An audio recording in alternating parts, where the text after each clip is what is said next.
นั้นเหมือนมันจริงมันเป็นจริงอ่ะมันมาเห็นความจริงไงมันก็เลยเสพมันก็เลยจริงเป็นจริงเป็นจังนะเอาเรื่องมีเรื่องตลอดอ่ะนะตั้งข้อหาคนนั้นคนนี้โอ้ยเฮานี่นะมันก็เลยอยู่แบบทุกๆไงหาแต่เรื่องนะหาแต่เรื่อง อยู่อยู่แบบบ่มีเรื่องบ่ได้บ่ได้นะอยู่แบบบ่มีเรื่องบ่ได้เนี่ยมันโง่นะความโง่เนี่ยมันหลายนะเมื่อความโง่มันหลายมันก็เลยมันก็เลยเฮ็ดให้เฮารู้เป็นทุกข์เห็นบ่ความโง่เนี่ยมันเฮ็ดให้เฮาเป็นทุกข์นะกิเลสมันหนาเนี่ยว่ากิเลสหนาปัญญาหน่อยปัญญามันหน่อยอ่ะนะมันพัฒนาบ่ได้มันบ่มีความรู้บ่เข้าใจธรรมะมันเอาชนะกิเลสบ่ได้สังเกต นะสังเกตง่ายๆนะเฮามาอยู่วัดเนี่ยมันบ่ได้ง่ายนะว่าบวชเป็นพระบวชเป็นชีนะเจ้าชนะกิเลสนะมันบ่ได้เป็นของง่ายๆมันบ่ได้นะเรื่องเล็กๆน้อยๆยังเฮ็ดบ่ได้เลยยังเอาชนะบ่ได้เลยกิเลสบอกบ่ไหวบ่ได้บ่เอา กิเลสโอ้ยมันบอกกันเนี่ยนะบ่ไหวมันทนบ่ไหวมันทนกิเลสบ่ไหวสุดท้ายก็ไปตามแรงนะแรงบังคับของกิเลสบีบบังคับให้แสดงออกในสิ่งที่มันมีโทษนะมีโทษเบียดเบียนหรือบางที่ก็บ่มีโทษยังก็บ่เป็นประโยชน์บางคนถึงมีชีวิตอยู่แบบบ่มีคุณค่านะไร้ค่าไร้สติไร้ปัญญาไม่อยู่กินไปมือได้แซวอยู่ได้แซวผมแซวนี่บอกมีเสือไง อยู่แบบเสือเสือเป็นยังไงล่ะนะเสือมันกับออกจากถ้ำมาก็มาหากินแล้วก็เข้าไปนอนอยู่ในถ้ำเสือไงมาหาอยู่หากินแล้วก็ไปนอนหิวแล้วก็หากินนะมันเสือมารู้จักภาวนาเนี่ยมันนึกว่ากูเป็นเสือไงกูใหญ่นี่กูเป็นเจ้าป่าว่าสมมติว่ายาเนี่ยยังมาขวางหนากูนะกูกินมึงได้แต่ละสันยังมาขวางหนากูยังมาเวียนนกนกหนูปูปีกนะเพราะว่ามันเป็นเสือไงหามมาขวางหนาหามมาขัดใจกูนะยังมาขัดใจกูได้กูชอบแบบใดกูอยากแบบใดก็ต้องนอไว้น้ำกูนะต้องสนองกิเลสตัณหากูนะหามเฮ็ดให้กูผิดหวังนะ ทำตัวเป็นเสือเสือเมียบเอเลดนะกินแล้วก็เมียบกันนอนนะนั่นก็เลยบอกว่ามีเสือไงนะเสือมาอยู่วัดเลยแซวเสือนะโมแน่นะเสือตัวไปอาจจะเป็นแมวก็ได้แมวหรือเป็นม้าก็ไม่รู้ ทำตัวเป็นเสือมันเสือในบ่โดนนักเสือบ่มีลายนะเสือบ่มีลายอยู่ในบ่โดนคันเสือมีลายลีนมันโอเคนะมันก็อยู่ได้มันก็เป็นเจ้าป่านี่นะแต่เสือพวกประเภทเสือบ่มีลายนะล่ายังบ่ได้ดอกล่ายังบ่ได้เฮ็ดยังบ่ได้บ่มีสติปัญญาบ่มีความสามารถอีหยังเสือแมวนั่นก็เลยอาศัยแงวเสือแมวให้มาห้องขอแต่อาหารกินให้ไปหานกหาหนูจับกระรอกกระแตกินเองนะอดตายในเดือนละเทื่อ2เทื่อเท่านั้นได้กินเท่านั้นนะไม่ได้กินดีไม่ได้อิ่มท้องหรอกนะเพราะว่ามันบ่เก่งไงเสือแมวสุดท้ายหิวก็มาห้องคอกินให้เขานี่แหละนะข้างนอกบ่ฉลาดนั้นเป็นกันแบบนี้เพราะว่าผู้ใดว่าเพิ่นว่าเฮาน่าไปเว้าไปโทษบ่ไปโทษกันนะโทษคนบ่ได้ดอกคนเฮาบ่มีผู้ใดอยากเป็นทุกข์นะแล้วบ่มีผู้ใดอยากโง่แต่ว่าปัญหาคือกิเลสมันหนามันก็เลยโง่เขาเห็นมันกับตัวเองเท่านี้เป็นคนโง่ไงโหดีความโง่นี่นะโหดีนะโง่แถมยังอวดดีอีกทิฏฐิกามานาลายเชื่อว่าเจ้าของเป็นคนฉลาดมั้งเชื่อว่าเจ้าของคนเก่งที่ไหนได้เอาตัวบ่รอดหรอกนะเอาตัวบ่รอดถ้าเก่งจริงสิทุกข์ให้ยังซะนะสิอยู่แบบเป็นทุกข์ให้ยังสิอยากตายให้ยังสิเป็นบ้าให้ยังสิอยากไปติดคุกให้ยังกันเก่งจริงบางคนบอกหูธรรมะเก่งรู้บท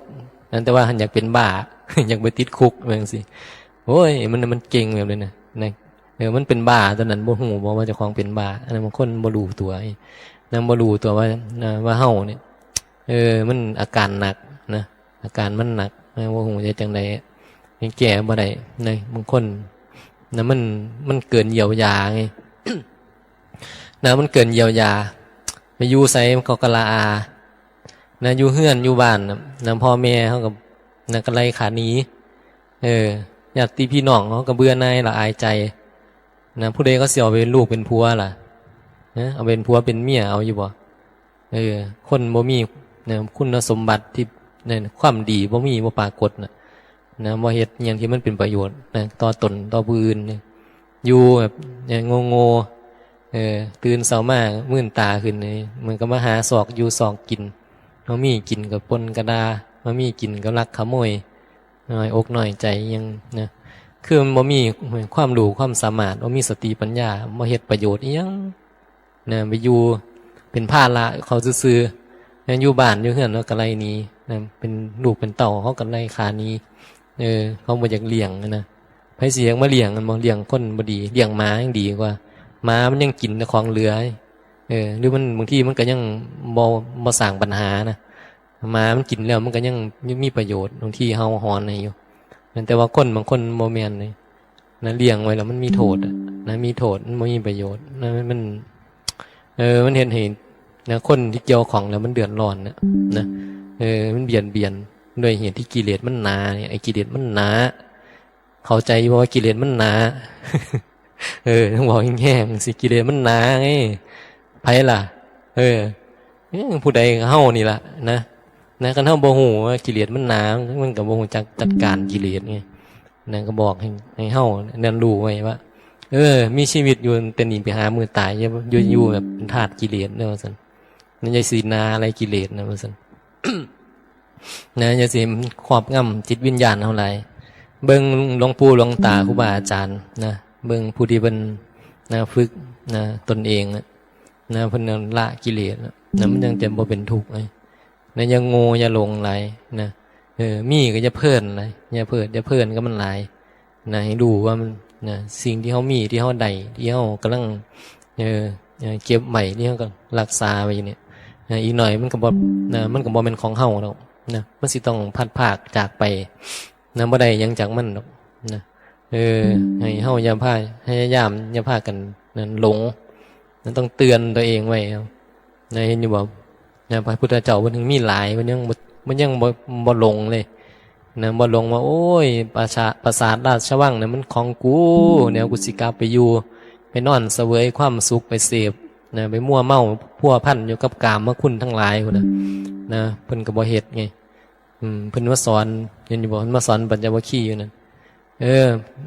กามมาสุขทั้งหลายอย่าไปพัวพันอย่าไปมั่วเมากามมาสุขานิโยโคนะกามมาสุขนะมันก็บ่เป็นสาระแก่นสารอหยังเสพไปก็เท่านั้นล่ะเรื่องกามรูปรสกลิ่นเสียงนะโลกกระทำกามคุณทั้งหลายเนี่ยไอ้ขันก่อนทุกก่อนนี่มันได้เสพไปมันก็ดับไปหายไปนะอย่าไปลงมันนะของเสพของแสบของนัวทั้งหลายนะเนื้อหนังมั่งสังยังก็ตามนะว่าจะเป็นตัวคนว่าจะเป็นทรัพย์สินสิ่งของนายเขาเบิ่งพิจารณาอย่าไปหลงพวกมัวเมาพัวพันอยู่กับกามเพิ่นว่านะเฮาหวังสิพ้นทุกข์กามมาสุขานิโยโคกามมาสุขานิโยกอย่าไปหิวมันหลายนะอย่าไปหลงมันหลายเนาะในกินก็หูว่ามันหูว่าแสบก็หูอยู่แต่ก็บ่ได้หลงเพลินนั่นว่า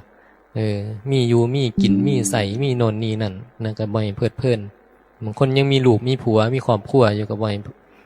ห้หลงนะบ่ได้หลงในเหยื่อกามทั้งหลายแล้วมียศมีตำแหน่งก็จะไปหลงกับมันหลายนะมีไว้ใส่ประโยชน์จากมันนะเรื่องลาภยศตำแหน่งสรรเสริญทั้งหลายก็มาเป็นประโยชน์มันก็เป็นประโยชน์เพื่อสงเคราะห์ก่อนทุกข์ในอยู่นะบ่แม่นว่าลาภยศตำแหน่งอย่างมันจะบ่มีประโยชน์เลยก็บ่แม่นนะเป็นด็อกเตอร์ก็มีประโยชน์อยู่ก็หาปัจจัยเครื่องอาศัยมาสงเคราะห์ก่อนทุกข์ได้นะเป็นหมอเป็นครูเป็นตำรวจเป็นทหารข้าราชการหรือแม้แต่มาเป็นพระนี่มันก็มีเนี่ยว่ามั มันก็มียศตำแหน่งนะก็เป็นตำแหน่งพระนี่ไงว่ามีตำแหน่งยังก็เป็นตำแหน่งพระนั่นได้ชื่อว่าพระอยู่นี่นั่นได้ชื่อว่าพระอยู่นะมันก็เป็นพระนี่ไงนั่นบ่ซั่นนะเป็นพระอยู่นะเขาก็จะเขาก็นับเฮาว่าเป็นพระถึงบ่มีตำแหน่งหยังก็ตามก็เรียกว่าตำแหน่งในโลกสมมุติไงมีตำแหน่งนะมีแต่ละคนมันก็มีฐานะมีหน้าที่มีตำแหน่งตำแหน่งหยังล่ะบ่มีตำแหน่งมันก็เป็นเช้าให้เช้าหน้าเช้าหัวเช้าสวนก็ตำแหน่งนึงกันแหละนั่นก็ตั้งขึ้นมาตำแหน่งใดก็ได้คือกันแนวแต่ในแต่สิสมมุติไงนะเฮาก็บ่แค่ว่าอย่าไปหลงกับมันนี่บ่แม่นว่ามีตำแหน่งแล้วก็หลงเนี่ยกูเป็นนั่นกูเป็นนี่กูใหญ่กูเป็นพระได้นี่คนพระกูเป็นพระอริยะพร้อมกูเป็นพระโสดาบันกูเป็นพระอรหันต์เนี่ยกูปฏิบัติดีกูปฏิบัติชอบเด้กูเก่งเด้กูเป็นพระปฏิบัติได้นี่เห็นบ่สู้นี่เป็นไผนี่เนี่ยถือยศนี่นะถือยศถือศักดิ์ถือตำแหน่งมีทิฏฐิมีมานะถือตัวถือตนมนุษย์นะถือตัวถือตนเทียบเฮาเทียบเขาเฮาดีกว่าเฮาเก่งกว่า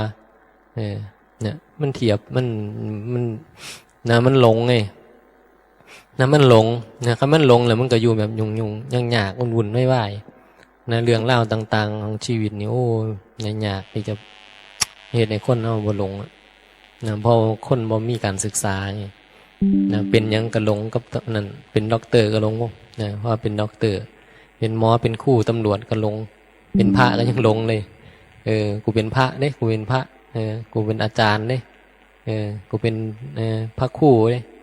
กูเป็นเจ้าคุณนางกูเนี่ยเทศไปเหมือนเป็นเบาพระผู้ใหญ่อีกนะบ่ได้เบาหรอกบ่ได้ว่านะบ่ได้ว่าให้ผู้ใดนะมันเป็นเรื่องของการปรารภธรรมะนะธรรมะนี่การพูดธรรมะนี่มันจะไปเฮ็ดในไปเรียกว่าไปพูดจังได๋ล่ะพูดดูถูกด้อยค่าผู้อื่นน่ะตัวเองบ่มียศตำแหน่งภาคกระจอกไปดูถูกแต่คนอื่นตำแหน่งอีหยังเจ้าเนี่ยมีตำแหน่งหยังครูบาจะมีตำแหน่งหยังอาจารย์จะมีตำแหน่งหยังนี่บ่มีบ่ได้เป็นหยังเนาะว่าซั่นเอ้าคือบ่ได้เป็นหยังบ่มีตำแหน่งหยังนะบ่มีแล้วบ่ได้ไปเรียนบ่ได้ไปสอบบ่มีความรู้บ่มีความรู้แบบนั้นนะบ่มีความสามารถไปสอบบ่ได้นะบ่ได้แล้วก็บ่ได้คิดจะไปสอบพร้อมก็เลยบ่ได้ก็เลยบ่ได้เป็นหยังไงนะเนี่ยแล้วไปบอกให้คนอื่นก็เลยกลายจะเป็นว่านะเหมือนเฮาบ่ได้เป็นก็ไปดูถูกเขาเจ้านะด้อยค่าบ่ก็สาธุนำเนี่ยนะมีตำแหน่งก็ดีแล้วล่ะนะ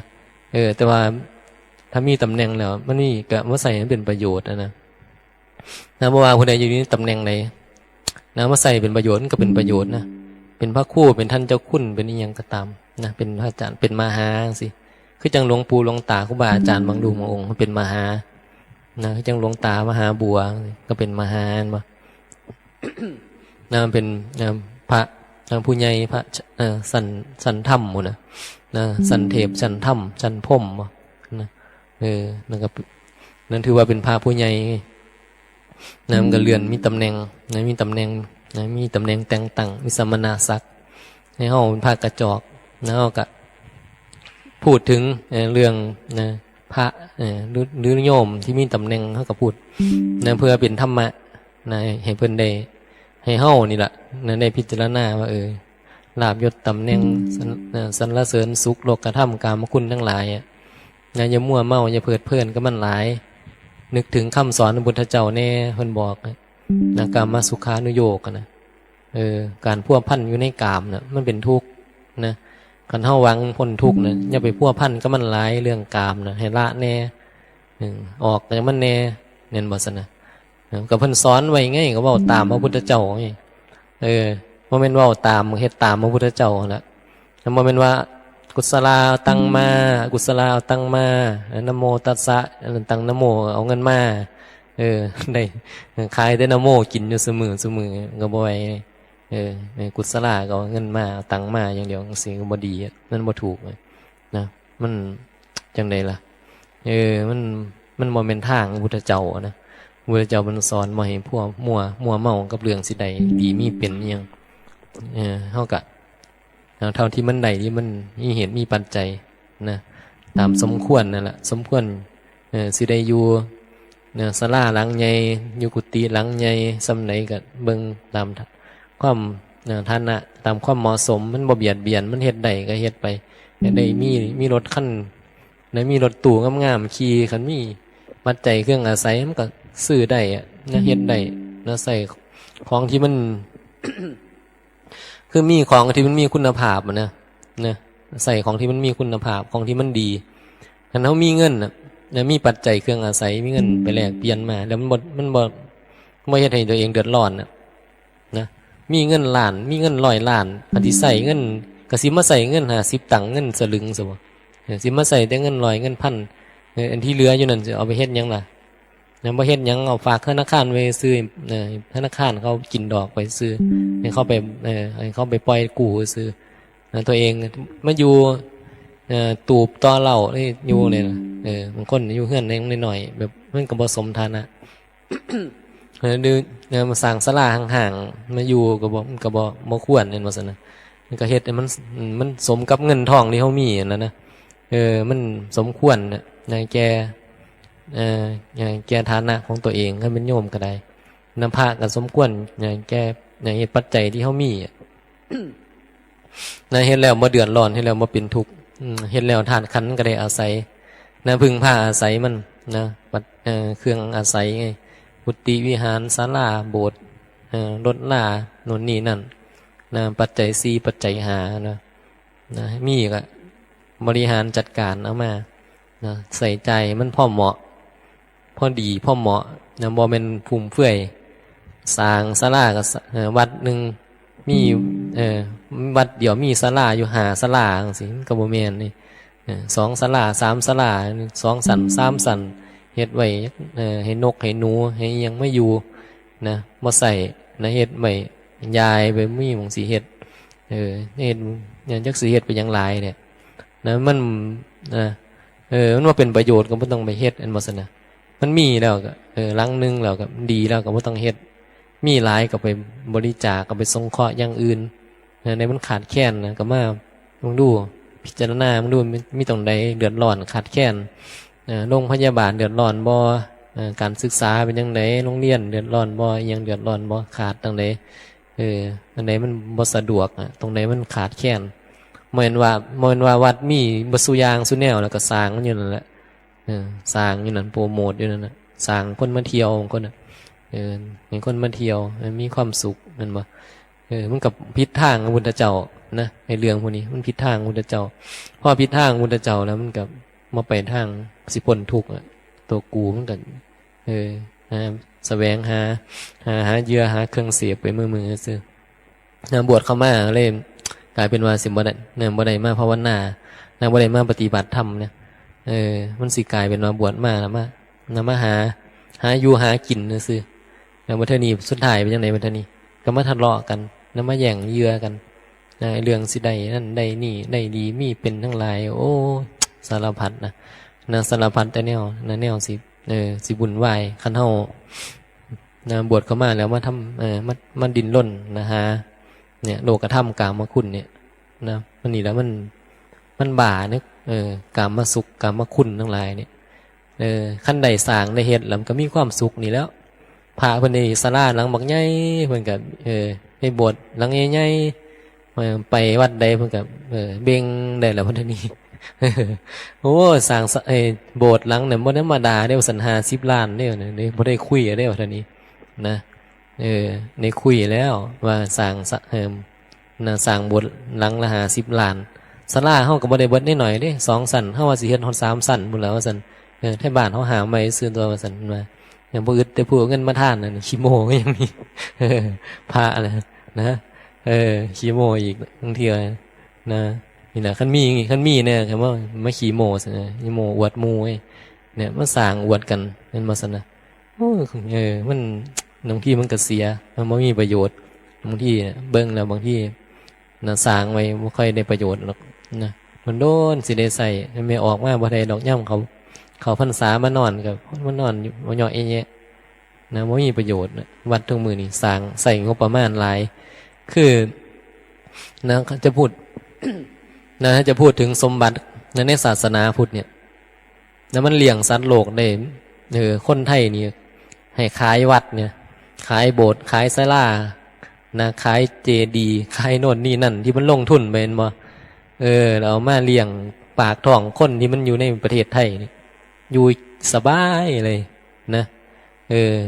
อยู่สบายเลยล่ะแจกนะขายเลยมันจะเป็นแสนล้านพุ่นละไล่แสนล้านยังหน่อยตัว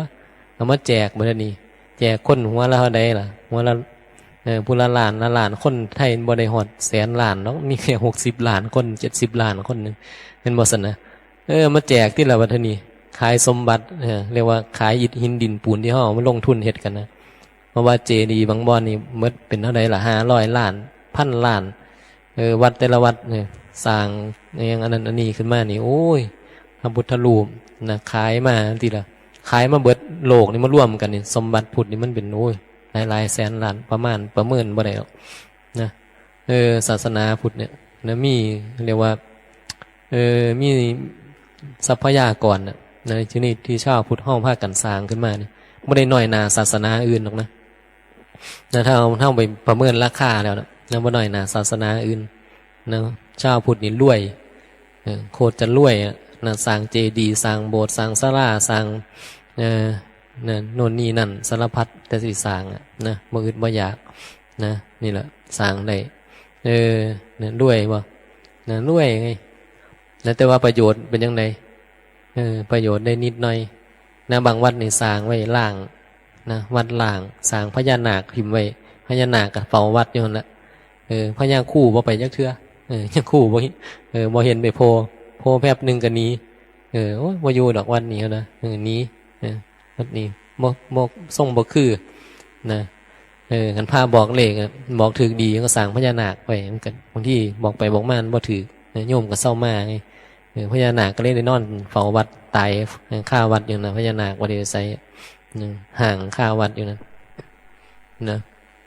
นี่แหละนะคือมันบ่ตรงไงนะบ่ตรงกับนะคำสอนของพุทธเจ้าเนี่ยบ่ตรงถ้ามันตรงมันต้องเฮ็ดให้ตัวเองพ้นทุกข์ได้เห็นบ่มันจังสิแม่นอันนี้จักเอียงจักไปไสเขาป่าเขาดงเขาโลกไปเขาโพ่งไปให้ตัวทีบตัวแดนนะซุมื้อนี้สร้างอิหยังก็บ่รู้สร้างเนี่ยที่พระเจ้าอิหยังก็มีสร้างอิหยังศักดิ์สิทธิ์ทั้งหลายเพิ่นนั่นแหละไว้คนไปขอพรนะมันแบบบ่ไปตามทางพุทธเจ้าแล้วพุทธเจ้าเพิ่นบอกเพิ่นบ่ได้ให้ไปสร้างอิหยังที่มันแบบมีฤทธิ์มีเดชขังศักดิ์สิทธิ์อีหยังเนี่ยนะพญานาคอีหยังแบบนั้นสิเพิ่นก็บ่ได้ให้ไปสร้างแล้วนะเพิ่นให้สนใจในธรรมคำสอนให้ปฏิบัติธรรมให้ปฏิบัติให้เรียนรู้ธรรมะนะบ่แม่นว่าให้ไปเฮ็ดอีหยังก็บ่รู้นะเฮ็ดอีหยังก็บ่รู้ที่มันเนี่ยมันนะมันจังได๋ล่ะมันบ่แม่นทางที่จะพ้นทุกข์นะเนี่ยไปเฮ็ดไปโดยที่นี่คือนี่มันหลงไงอีพวกนึงก็มาบวชเพิ่นนี่บางทีก็มันทรมานตัวเองมาบ่ากับรูปแบบพจน์วัดมาบ่าเลียนบ่าลงก็เป็นอย่างเรื่องกันเลียนมันทองจำไม่ยังแบบมันก็คือมันนั่งหาหลักบ่เห็นน่ะนะมันยังจับหลักบ่ได้เรียกว่าสัมมาทิฏฐิบ่เกิดนะคันว่าบ่มีสัมมาทิฏฐินี่มันจับบ่ได้จริงๆนะให้ภาวนาบ่ได้จักสิปฏิบัติจังได๋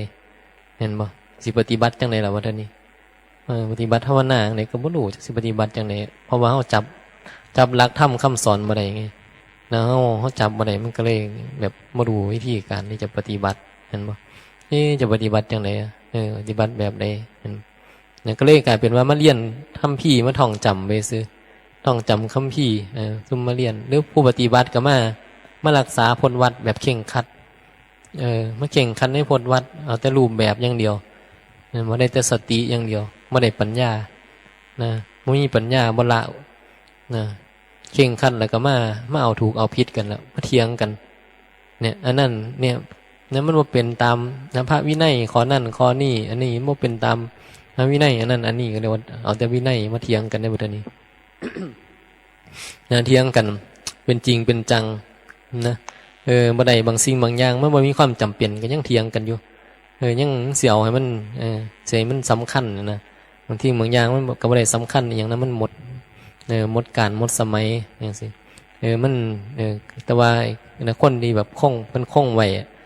เพิ่นก็รักษาแต่ว่าก็ไม่บังคับให้คนผู้เพิ่นบ่ค่อยได้สนใจ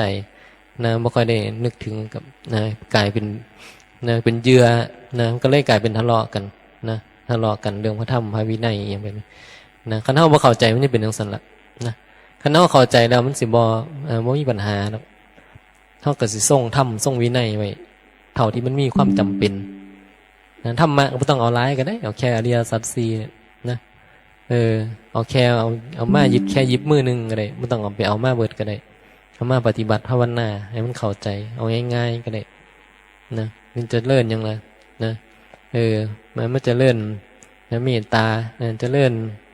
หรือจะเอามันจะเลื่อนอินทรีย์ก็แล้วแต่ห้องกระหาอะไรง่ายๆหรือจะเลื่อนสติสมาธิปัญญาง่ายๆเอาแค่นี้นะมาฟังเทศฟังธรรมให้มันเข้าใจแค่นั้นนะส่วนพระวินัยเขาก็เอามันเหมาะสมนะมันเบิ่งได้ส่งไว้ถึงพระวินัยให้มันดูให้มันดูได้บ่แม่นว่ามาลงตรงเตง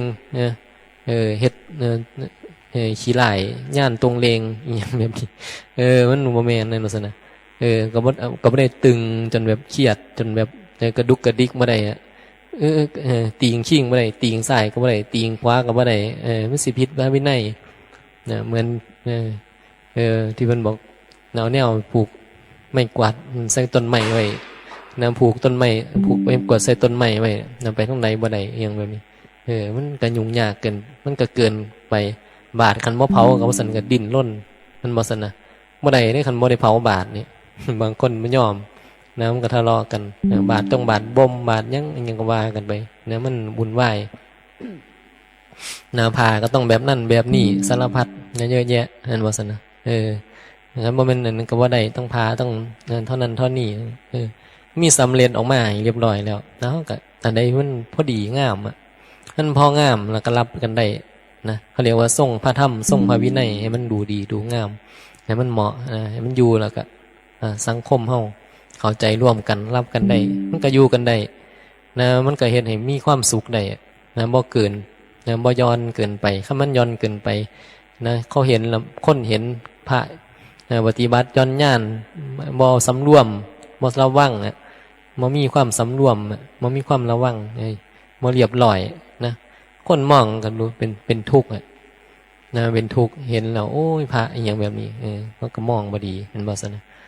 เขาเรียกว่ามันบ่มีวินัยนะทำบ่มีวินัยบ่มีก็เฮ็ดตัวแบบเป็นจังไดล่ะพระโมโหเพเวหลวงพ่อแซวพระเพโวเพเวนะไม้ขี้เหือนนะพระผีบ้าอีหยังแบบนี้มันก็แล้วแต่เฮาสิเว้ามันเห็นความหมายไงเรียกว่าให้ความหมายของธรรมชาติเป็นแบบนั้นนะมันบ่สมกับความเป็นพระนะบ่มีความสำรวมนะในธรรมวินัยของตัวเองนะมันก็เลยสิกลายเป็นว่าอยู่เป็นพระแล้วก็นะมันก็บ่เป็นที่พึ่งบ่เป็นซื่อทั้งจิตวิญญาณนะมันก็สิเฮ็ดให้เราเดือดร้อนนะครูบาบ่พานั่งกันไปได้แล้วนะมันสิ 6:30 นเดี๋ยวเพิ่นสิทาเฮานะไปรถนะไปรอเพิ่น5 นาทีนี่แหละเราก็ต้องพยายามรักษาธรรมวินัยของเราบ่ว่าพระบ่ว่าโยมนักบวชเฮาคันเฮาเข้าใจธรรมะนะเฮาเข้าใจธรรมะมันก็จะเฮ็ดให้เฮารักษาตัวเองได้อย่างงี้รักษาตัวเองได้เพราะเฮารักษาตัวเองได้มันก็มีผลมีผลต่อมีผลต่อคนอื่นนำมีผลต่อคนอื่นมันก็เป็นเรียกว่าเป็นสื่อทางจิตวิญญาณนี่พระนี่สำคัญนะเป็นตัวอย่างเป็นนิมิตเป็นเครื่องหมายเป็นผู้นำทางจิตวิญญาณพระก็ดีไม่ชี้ก็ดีนักบวชที่อยู่ในวัดเนี่ยนักกันเฮาบ่มีความสำรวมมาหอดสิมาเป็นมนุษย์ป่าปากไว้เอาไฟมาสุมผู้นั้นผู้นี้มันก็ตายพอดีแล้วมาอยู่วัดนะท่านโดนก็ไปนินทาคนนั้นท่านโดนก็ไปนินทาคนนี้ท่านโดนก็ไปด่าย่ายนั่นก็ไปด่าย่ายนี้ศาสตร์เขาอยู่นั่นแหละนะเอากิเลสไปศาสตร์เลยแต่หมู่เนี่ยมันก็เดือดร้อนบ่ซั่นนะเดือดร้อนเห็นบ่ มันมีความก็เกิดความเดือดร้อนก็เกิดปัญหาขึ้นมานี่แล้วมันก็บ่สมควรไงมันก็ต้องสำรวมทางกายวาจาแล้วก็ใจเฮานะใจเฮาก็สำรวมไว้นะระวังไว้นะระวังอย่าคิดบ่ดี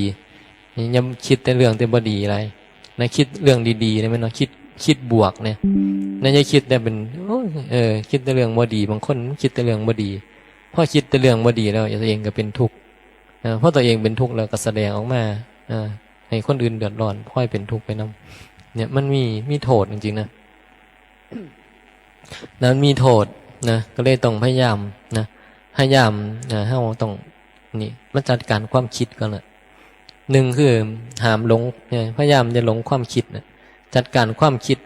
มันจะจัดการความคิดได้ก็ต้องมีความรู้ก่อนเลยนะแล้วต้องมีความรู้นะการที่เขาจะสำรวมนะว่าจาสำรวมใจได้สำรวมกายได้นะว่าจากับกายเนี่ยมันต้องมาจากความคิดก่อนนะส่วนความคิดเนี่ยมันจะสำรวมได้มันต้องมีความรู้อย่างเดียวก็บ่พอต้องมีสติต้องมีสมาธิพร้อมนะการภาวนาดึงมีสติสมาธิปัญญานะเนี่ยมันสิเฮ็ดให้เฮาสำรวมใจเฮาได้นะการเฮาบ่มีสติบ่มีสมาธิบ่มีปัญญานะการสำรวมจิตวิญญาณสำรวมใจเฮาก็บ่มีนะเฮาก็เลยต้องพยายามสำรวมนะสำรวมในกายสำรวมวาจาสำรวมใจเฮานำเนี่ยมันต้องมาจากการฝึกสติสมาธิปัญญาเดี๋ยวก็ภาวนาแหละนะครับน้องภาวนาเป็นนะมันก็จะระมัดระวังเองอีหยังมันดูบ่ดีเฮาก็บ่เฮ็ดว่าซั่นนะมันมีโทษเฮาก็บ่เฮ็ดในแนวที่มันจะมีประโยชน์นะเฮาก็เว้นนะเว้าบ่ดีเฮาก็บ่เฮ็ดนินทาคนนะมันบ่ดีเฮาก็บ่ไปนินทาเขานะบ่ไปนินทาเขาด่าเขาก็บ่ไปด่านะเว้าแนวมันสิดีๆบริหารจัดการนะความคิดตัวเองให้มันดีๆแล้วก็มาเบิ่งนะแล้วพิจารณาแล้วบัดนี้มันเกี่ยวของกันเนี่ยนะมันเกี่ยวของกันมันก็มาเบิ่งว่าเฮาสิเป็นอยู่จังได๋ฐานะในโลกสมมุตินะเฮาต้องเข้าใจนะเฮาดูแลก่อนทุกอยู่ในโลกสมมุตินะเฮาต้องเข้าใจเรื่องโลกสมมุติเฮาก็ศึกษาไปนะสมมุติเฮาอยู่ในรูปแบบอีหยังนะเบิ่งก่อนว่าจะรูปแบบฐานะในสังคมเฮาเป็นหยังเป็นพระเป็นชีเป็นนักบวชนั่นบ่มาเบิ่งเฮาก็เฮ็ดให้มันดีๆสมกับฐานะของเฮาแล้วมันก็อยู่ได้แล้วในสังคมเนี่ยแค่นี้ยิ่งเฮาเป็นผู้ภาวนาสิมาอยู่วัดเนี่ยนะบ่ต้องดิ้นรนการทำงานอีหยังหนักนะบ่ได้ไปทำมาหากินบ่มีเรื่องเบียดเบียนว่ายังไงบ่ต้องไปแย่งเรียกว่าแย่งอาหารการกินกับชาวบ้านนะเจ้านะบ่ต้องไปเฮ็ดให้เฮ็ดหน้าบ่ต้องไปฆ่าปูฆ่าปลาฆ่าเป็ดฆ่าไก่บ่ต้องไปเฮ็ดอย่างที่มันเบียดเบียนผู้อื่นเบียดเบียนสัตว์อื่นเฮาก็บ่เบียดเบียนนะเว้นได้เว้นจากบาปได้แบบเรื่องเบียดเบียนจิตเฮาก็มีความเมตตาเฮาเห็นมีโทษเฮาบ่อยากไปเบียดเบียนสัตว์อื่นนะจิตใจเฮามันก็นะมันก็เบานะมันก็นะมันก็มีคุณค่านะคนเฮานี่นะคันมีความเมตตานี่เพราะว่าไปอยู่ไสนะมันก็บ่ว่าสัตว์บ่ว่าคนบ่ว่าเทวดาบ่ว่าหยังก็ตามนะคันเฮามีจิตวิญญาณนะมันมีความเมตตามันก็มีเขาก็แบบอยู่ใกล้นะให้เฮามันฮ้อนนะมีแต่อาฆาตพยาบาทไผสิอยากเข้าไปอยู่ใกล้บางทีมีความโง่หลงหลายคนอื่นเขาก็บ่อยากเข้าไปอยู่เข้าใกล้เฮานะ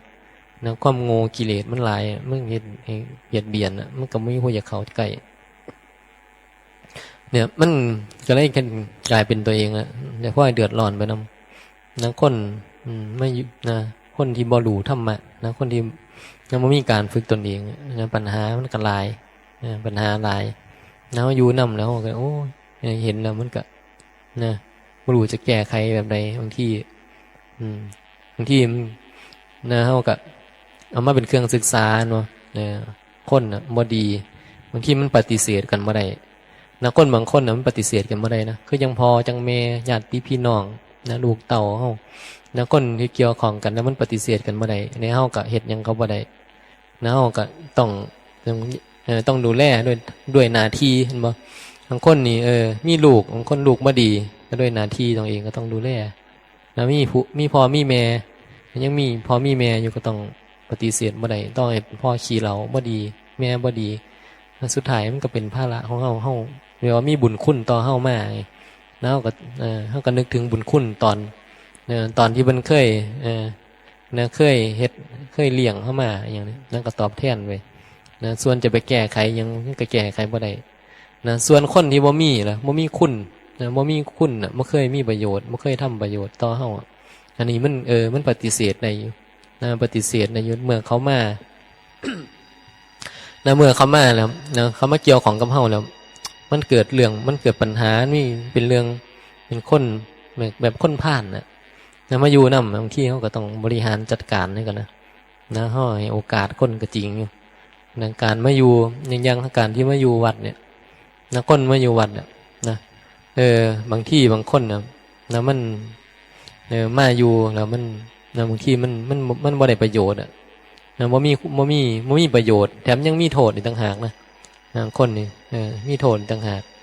นะบ่ควรนะบ่ควรจะอยู่เพราะว่ามันเฮ็ดให้นะมันเฮ็ดให้เดือดร้อนนะเฮาก็จะมาพิจารณาเบิ่งเฮาให้โอกาสคนอยู่เพราะว่าถ้าคนนั้นบ่รับโอกาสไว้นะเฮาก็ถือว่าเขาก็บ่นะก็บ่มีคุณสมบัตินะต้องใส่คำว่าเขาขาดคุณสมบัติในการที่จะมาอยู่ตรงนี้นะเฮานะวัดเนี่ยมันก็จะมีกฎกติกาของวัดนะบ่ว่าอยู่ไสเขาจะมีกฎกติกานะเขาห้ามอันนั้นอันนี้นะมันก็จะมีข้อห้ามมีระเบียบมีวินัยเมื่อเฮาเข้าไปแล้วคุณสมบัติเฮาบ่มีนะเมื่อเฮาบ่มีคุณสมบัติตรงนี้มันก็บ่สามารถที่อยู่ตรงนั้นได้นะคนบางคนก็เลยเฮาก็จะให้โอกาสเขากันนะเบิ่งก่อนว่าเขาสิมีการพัฒนาบ่แก้ไขปรับปรุงยังไปในทางที่ดีบ่นะเหมือนคนมาอยู่บางคนบ่พัฒนานะถึงเวลานึงนะเฮาอาจจะต้องใส่ไม้เรียกว่าไม้แข็งนะครับบ่ได้ก็คือบ่ได้ก็คือก็เรียกว่าขอบิณฑบาตตรงนี้ไว้เอาไว้คนที่ต้องการที่จะมาภาวนาแต่ว่าก็ให้โอกาสซะก่อนไงนะบ่ว่าพระบ่ว่าโยมนะหลวงพ่อเพิ่นมีความเมตตาเพิ่นใจดีเพิ่นบ่ได้แบบบ่ได้แบบบ่ได้ตัดสินคนทันทีนะเบิ่งก่อนตัวอาตมาเองก็คือสงสารคนไงเขาพยายามจะเมตตาคนแต่ละคนบางคนเขาบ่รับนะเขาบ่รับความเมตตาจากเขาเมื่อเขามันบ่เป็นไปในแนวทางที่เขาผ้ายางผ้าเดินแล้วมันขัดมันขวางมันคืนนะบ่เคารพต่อธรรมะบ่เคารพต่อสถานที่บ่เคารพครูบาอาจารย์นะบ่สนใจกิจกรรมที่มันจำเป็นที่มันควรที่จะเฮ็ดนะเขาบ่ให้ความสำคัญนะให้โอกาสนะครูบาก็คือมีกำหนดมีกำหนดอยู่มีขอบเขตเรียกว่ามีขอบเขตของมันอยู่นะถึงเวลาเมื่อคุณมีคุณสมบัตินะบ่แม่นเฮาใจดำเด้เฮาถือว่าเฮาให้โอกาสเขาอยู่แล้วนะให้โอกาสเขาแล้วเฮามองว่าคุณมาคุณต้องการมาตรงนี้เพื่อหยังก็ต้องถามมาภาวนาอันบ่ปฏิบัติธรรมบ่มาศึกษาธรรมะมาฝึกตัวเองอันบ่นะมาขัดเกลากิเลสออกมันบ่ถ้าคุณบอกว่าแม่เนาะขัดเกลาเมากิเลสออกต้องการที่จะมาฝึกตัวเองนะก็ต้องทำตามกฎกติกาที่ครูบาอาจารย์ตั้งไว้นะอย่างเนี่ยเรื่องกิจกรรมว่าเสาร์ว่าแรงนะครูบาอาจารย์ตั้งไว้เขาบอกมาเฮ็ดนี่มันก็เท่ากับบ่เคารพหลวงพ่อไงคนผู้แรกเลยคือหลวงพ่อไงนะเขาบ่ฟังนะบ่ฟังคำสอนบ่ฟังคำบอกนะบ่อยากมาเฮ็ดนะว่าอดอิดออดนะเขาเรียกว่าบ่มีความเคารพเป็นลูกศิษย์เนี่ยบ่ดีว่าไงนะบ่มีความเคารพครูบาอาจารย์นะเป็นคนนะเป็นคนเลยล่ะเป็นคนโง่ เป็นคนโง่โง่อย่างเดียวบ่พอบางทีมึนพร้อมนะทั้งโง่ทั้งมึนอันบ่มีสติปัญญาอันบ่ฉลาดนี่นะบอกจังได๋ก็ซื่อๆบ่ซั่นน่ะบอกตรงๆแล้วก็แล้วเทศให้ฟังแล้วก็แล้วนะมันก็เฮ็ดบ่ได้แสดงว่ามันโง่นะพอมันโง่มันก็เลยเป็นแบบพฤติกรรมก็เลยเห็นเป็นแบบจังซี่นะเมื่อ มันโง่มากๆแล้วมันบ่เคยมันบ่เป็นประโยชน์นะคันเฮาสิปล่อยทิ่มไว้นะปล่อยทิ่มไว้มันก็กลายเป็นเรียกว่าเป็นขี้กระตือก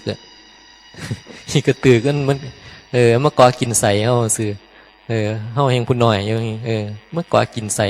เฮาก็บ่อ้วนจังเทื่อบ่มีประโยชน์อีหยังน่ะนะสัตว์โลกก็เป็นไปตามกรรมไงเดี๋ยวเขาก็มีหนทางเขาเองนะคันเขาขาดคุณสมบัติเฮาบ่ให้พื้นที่ตรงนี้เขาเดี๋ยวเขาก็ไปตามทางของเขาเรียกว่าเมตตาแล้วไงนะมันก็จะมีขอบเขตเหมือนกันนะแล้วเวลาอาตมาโอ้ยบ่มีความสามารถยังดอกเฮ็ดยังบ่ได้นะบางคนบ่เฮาเมตตาเขาให้โอกาสเขาซะก่อนนะเบิ่งกันว่าพัฒนาการเขาจะเป็นจังไดนะเฮามองคนบวกก่อนไงบ่ได้แบบไปลบบ่ได้ไปด้อยค่าคนบ่ได้ไปติดลบคนเบิ่งดูว่าเขาสิพัฒนาไปได้บ่คันเขาเป็นตะส่งเป็นตะพัฒนาได้อยู่เฮาก็ให้โอกาสเขาอะเพราะว่าคนเฮามันก็มีความทุกข์นะกิเลสมันหนามันก็เป็นทุกข์บ่แห้งแล้วนะเฮาก็อยากให้โอกาสคนให้คนได้มีพื้นที่ได้มีสถานที่ได้มีที่อยู่ที่ให้เขาได้พัฒนาตัวเองอะแต่ถ้าเมื่อเขาบ่ตอบรับอะนะเขาบ่ตอบรับเขาบ่อยากจะเขาบ่ต้องการสิ่งที่เฮาที่จะให้เขามอบให้มันก็มีทางของเขาอยู่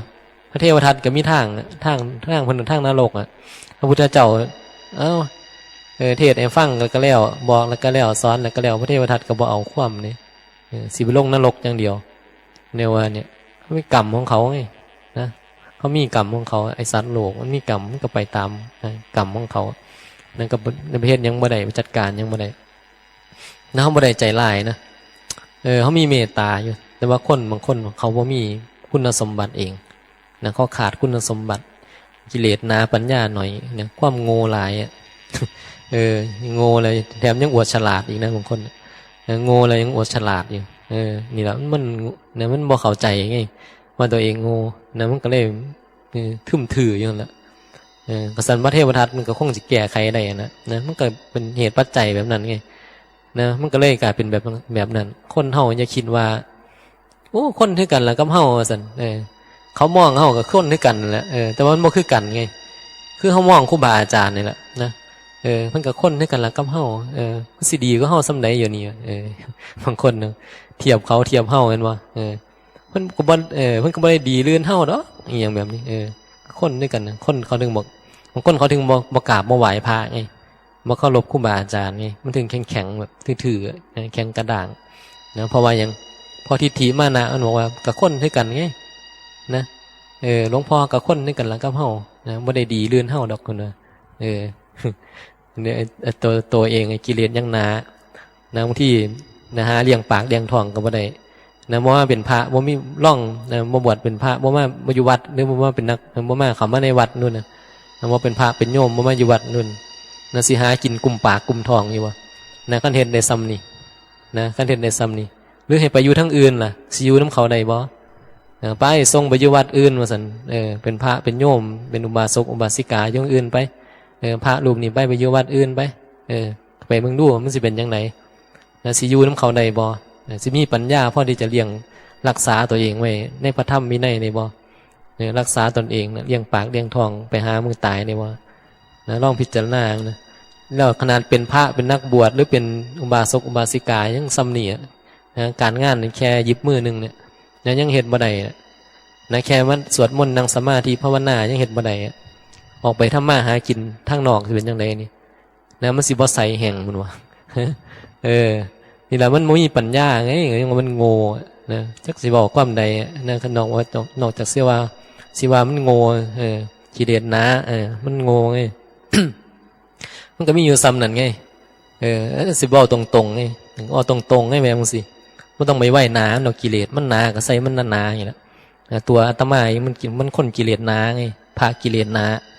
นะบ่ต้องไปไหว้หนามันผู้อื่นฟังแล้วจะสิเดือดร้อนบ่เดือดร้อนบางคนบ่ได้เดือดร้อนอย่างนั้นเพราะว่ามันหนากว่านี้อีกนะบางอย่างหนาควานทุบก็บ่ตายความทุนก็บ่แตกนะอย่าว่าหยังซ้ำเฮาเว้าซ้ำนี้มันสิสะเทือนถึงกิเลสมันมีทางนะเราสิเว้านักขณะนี้เวลา 11 นาฬิกา